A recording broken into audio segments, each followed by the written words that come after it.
नमो नमः। मैं आरती दुबल आप सभी का फिर से अपने इस नए वीडियो में स्वागत करती हूँ। आज हम इस वीडियो में 1 से 100 तक की गिनती आसानी से कैसे याद रखें उसकी ट्रिक जानेंगे। उससे पहले जिन लोगों ने अभी तक 1 से 100 तक के अंक के वीडियो नहीं देखे हैं, पहले वो अवश्य देखें ताकि ये वीडियो समझने में आपको आसानी हो सके। मैं उम्मीद करती हूँ कि आपको ये वीडियो काफी हेल्पफुल होगा। तो चलिए आज का वीडियो हम शुरू करते हैं। इसमें आपको 1 से 100 तक के अंक दिखाई देंगे, यानी एकम से 100 तक के अंक। अब हम इसमें कौन कौन सी समानता है और कौन कौन सी भिन्नता है, यानी ये जो अंक है उसमें कौन से डिफरेंट है, वो आज हम देखने वाले हैं। तो हम सबसे पहले देखें तो एकम और शतम, ये दो अंक ऐसे हैं जिसमें लास्ट में म आधा आता है। म के नीचे आपको एक तिरछी लाइन दिखाई देगी, उसको हम बोलेंगे हलंत।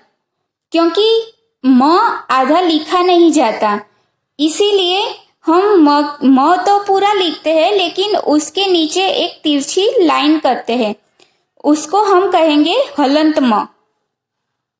ये काफी सारे अंकों में आएगा हलंत, तो आपको ये ध्यान रखना है। उसके बाद एकम से नव, यानी 1 से 9 तक के अंक थोड़े अलग तरीके से चलते हैं। जैसे कि एकम और षट, ये दो अंक ऐसे हैं कि लास्ट में जो म और ट है वो आधा है। बाकी सभी अंक यानी त्रीणी, चत्वारी, पंच, सप्त, अष्ट, नव, ये सभी अंक पूरे हैं, तो ये थोड़े अलग है, तो आप इसमें ध्यान रखिए। फिर 10 से नवदश, यानी 10 से 19, इनमें क्या है कि लास्ट में 10 ये सभी में कॉमन है। जैसे एकादश, द्वादश, त्रयोदश, चतुर्दश, पंचदश, ऐसे सभी में 10 लास्ट में कॉमन आता है। और इसमें इन सभी में श पूरा है, आधा नहीं है, तो ये आपको ध्यान रखना है। फिर आगे देखें तो किन किन अंकों में पीछे ती ही आता है, यानी ती ह्रस्व ई है, यानी छोटी ई है, और पीछे विसर्ग है, यानी जो दो डॉट है ना, जैसे कि विंशति ही, हम बोलेंगे विंशति ही ऐसे, तो ती के पीछे 2 डॉट है, उसको विसर्ग कहेंगे। तो ये कौन कौन से अंकों में ती ही आता है वो देखते हैं। तो जैसे विंशति ही से नवविंशति ही तक, और षष्टि ही से नवनवति ही तक, यानी कि 20 से 29 तक और 60 से 99 तक, ये सभी अंक में पीछे ती ही आता है। सिर्फ एक शब्द, एक अंक पूरे ऐसा है, जैसे षष्टि ही से नवषष्टि ही, ये सभी में टी की स्थान पे टी ही आता है, यानी षष्टि ही है, ट है, त के स्थान पे, तो ये हमको ध्यान रखना है। बाकी सभी में टी ही आता है। फिर उसके बाद देखें तो कौन कौन से अंक के पीछे त आधा आता है। जैसे काफी सारे अंक हैं, जैसे कि 63 से लेके 59, यानी कि 30 से 59 तक, ये सभी अंक के पीछे त आधा आता है, यानी हलंत त आता है। हमने पहले देखा कि हलंत किसको कहते हैं, यानी जो अंक शब्द के पीछे नीचे तिरछी लाइन होती है उसको हलंत बोलते हैं। ठीक है, मैं वापिस बोलती हूँ। जैसे हम देखें 63, 31, 32, 33, वैसे ही चत्वारिंशत्, पंचाशत, एक पंचाशत, ये सभी में त आधा बोलते हैं। हम ऐसा नहीं बोलते कि त्रिंशत, त पूरा नहीं, अगर बोलेंगे ना तो ऐसा उच्चारण होगा कि त्रिंशत, पर हम आधा बोलते हैं तो सिर्फ त्रिंशत तक आधा बोल के रुक जाना है। ये काफी सारे शब्द है ऐसे, तो हमें ये भी ध्यान रखना है। पहले हमने एकम से शतम तक के अंक क्रम से देखे, अब हम लेफ्ट से राइट में यानी कि एकम, एकादश, एकविंशतिः, एकत्रिंशत्, एकचत्वारिंशत्, एकपञ्चाशत्, एकषष्टिः, एकसप्ततिः, एकाशीतिः, एकनवतिः, इस क्रम से सभी अंक देखेंगे। इन सभी अंकों में क्या डिफरेंट है ये आज हम देखेंगे।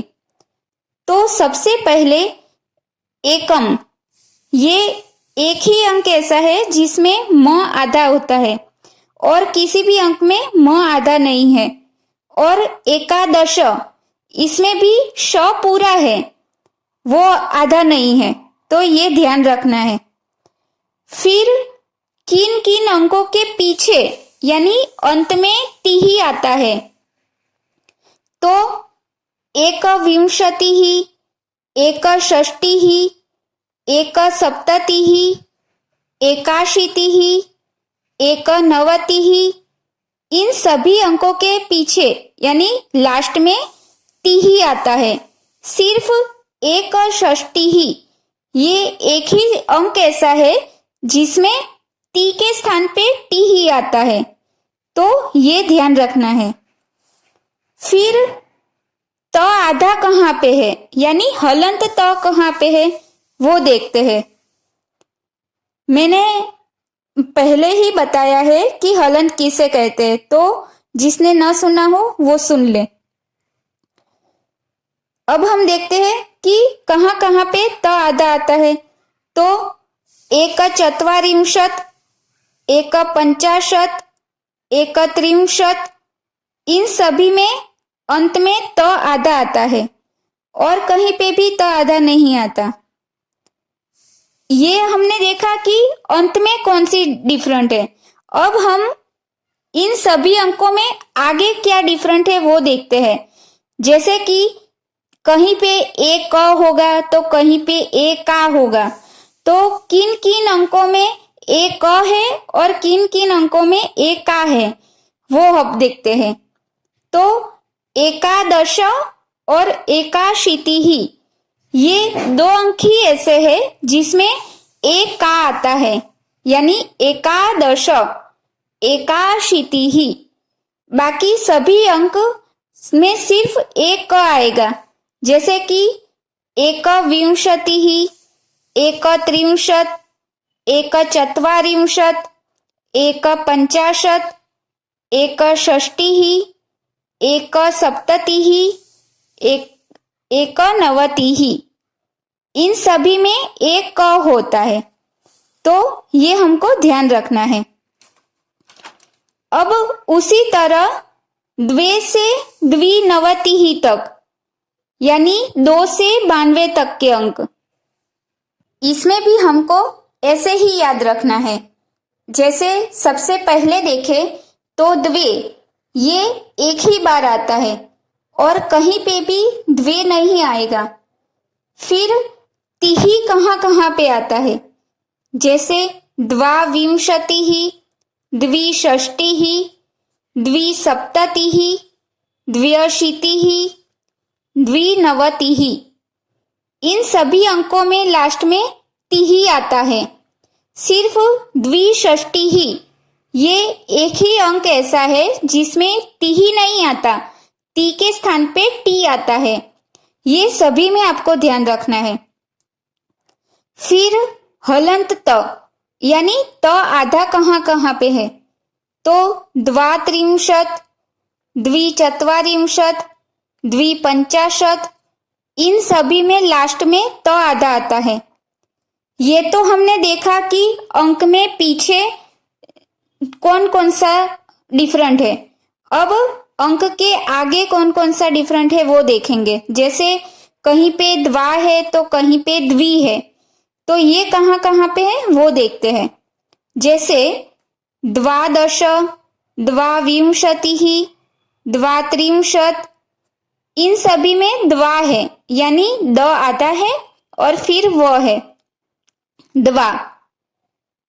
फिर द्वि कहाँ कहाँ पे है, तो द्विचत्वारिंशत्, द्विपंचाशत्, द्विषष्टिः, द्विसप्ततिः, द्विनवतिः, इन सभी में आगे द्वि होगा, द आधा फिर वी। तो ये हमको ध्यान रखना है।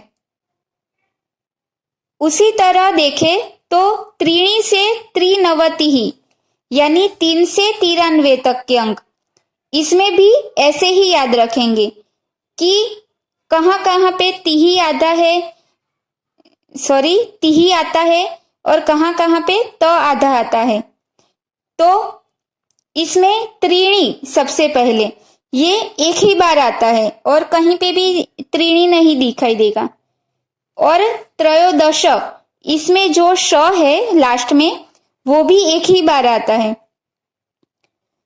फिर तिही कहाँ कहाँ पे है, तो त्रयोविंशतिः, त्रिषष्टिः, त्रिसप्ततिः, त्र्यशीतिः, त्रिनवतिः, इन सभी में तिही आता है। सिर्फ त्रिषष्टिः ये एक ही ऐसा है अंक जिसमें ती के स्थान पे टिही होगा, ये सभी में ध्यान रखना है। फिर त आधा कहाँ कहाँ पे है, तो त्रयस्त्रिंशत्, त्रिचत्वारिंशत्, त्रिपंचाशत्, ये 3 अंक ऐसे हैं जिसमें त आधा है यानी हलंत त है। ये तो हमने देखा कि अंक के पीछे क्या डिफरेंट है। अब अंक के आगे क्या डिफरेंट है वो देखेंगे। जैसे आप देखें तो कहीं पे त्रयो है, कहीं पे त्रय है, कहीं पे त्रि है, तो कहीं पे त्र आधा है। तो ये कहाँ कहाँ पे है वो देखते हैं। एक तो त्रयोदश और त्रयोविंशतिः, ये 2 अंक ऐसे हैं जिसमें आगे त्रयो ऐसा लिखा है और कहीं पे भी नहीं है। फिर एक त्रयस्त्रिंशत्, इसमें त्रय है, ये ध्यान रखना है। फिर त्रि, ये कहाँ कहाँ पे है, तो त्रिचत्वारिंशत्, त्रिपंचाशत्, त्रिषष्टिः, त्रिसप्ततिः, त्रिनवतिः, इन सभी में आगे त्रि आता है। एक 80 वाली लाइन ही ऐसी है जिसमें अलग है, इसमें त्र आधा है और य है। ये 80 वाली लाइन तो आपको अलग से ही तैयार करनी होगी क्योंकि इसमें काफी सारे अंक ऐसे हैं जो कुछ सभी से अलग है। तो ये आप अलग से तैयार करेंगे तो आसानी से याद रह जाएगा। बाकी के जो सभी अंक है वो भी आप इसी तरीके से तैयार करें तो संस्कृत में अंक आपको आसानी से याद रह जाएंगे। जो लोग संस्कृत में गिनती याद रखना चाहते हैं वो ये ध्यान रखें कि अंक के अंत में कौन कौन सी भिन्नता है और स्टार्टिंग में कौन कौन सी भिन्नता है और समानता है यानी डिफरेंट क्या है वो ध्यान रखना है। जैसे कि कहाँ कहाँ पे तिही आता है, कहाँ कहाँ पे त आधा आता है, कोई अक्षर पूरा है तो वो कहाँ कहाँ पे आता है, ये अंत में ध्यान रखना है। और अंक के आगे यानी जैसे कि एकादश, एकविंशतिः, तो ये जो है एक और एका, वैसे ही सभी अंकों में कुछ कॉमन होगा और कुछ अलग होगा। तो वो क्या है वो सभी अंकों में ये ध्यान रखना है। सिर्फ एक 80 वाली लाइन है वो आपको अलग से तैयार करनी होगी क्योंकि वो थोड़ी डिफरेंट है। तो ये अलग से याद करने की कोशिश करेंगे तो आसानी से याद रह जाएगी। तो आज हमने 1 से 100 तक की गिनती आसानी से कैसे याद रखें उसकी ट्रिक जानी। आप भी ये वीडियो अपने बच्चों तथा दोस्तों के साथ शेयर कीजिए ताकि वे लोग भी ये गिनती आसानी से याद रख सके।